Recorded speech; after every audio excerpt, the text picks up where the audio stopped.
Okay, so on which intervals the function is increasing or decreasing?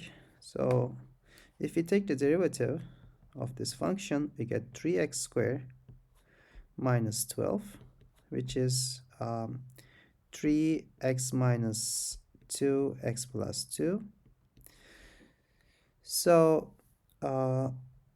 if we make a table of the values, x equals minus 2 and x equals 2. So between these two values, the derivative is negative, and outside this interval minus 2, the derivative is positive, which means the function is increasing on the interval minus infinity to minus 2 and 2 to infinity, and the function is decreasing on the interval minus 2 to